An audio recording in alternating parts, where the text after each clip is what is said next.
Guys, welcome to my vlog. Mga nga pala guys, hindi ko alam kung saan kami pupunta. Pero talagang gusto kong lumabas ngayon. Araw na to, hindi ko alam kung saan kami pupunta. Pero tignan natin kung saan kami papatungo. Diba? Wait lang. Ayan guys, nag-road trip muna nga kami dyan. Kasi may gusto talaga akong puntahan eh. Ayan. At yun na nga. Magsisimba sana ako. Kaso, sarado ang simbahan natin. Pero okay lang. Nakapagdasal pa rin naman ako. May mga nagdadasal dyan sa labas eh. Nakasabay na lang din ako. Kasi kailangan pa rin natin ipasalamat lahat-lahat ng biyayang binibigay sa atin ni Lord. Araw-araw tayong gumigising. Diba? So, ayan. Tapos yun na nga.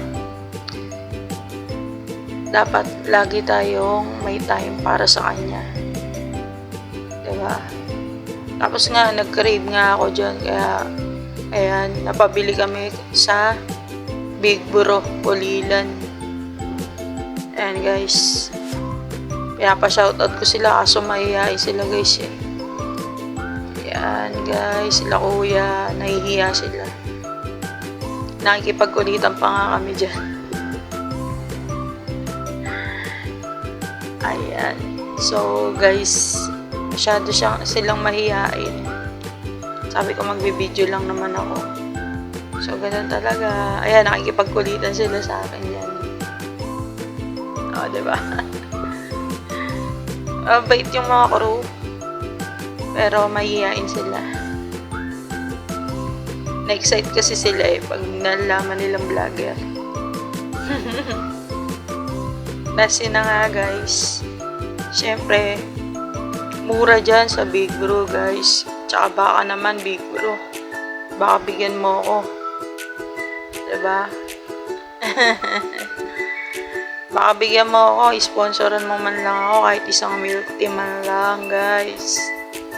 Yan. Mura yan, Big Bro. Tapos yan, napadaan nga kami, may sisig dyan, guys.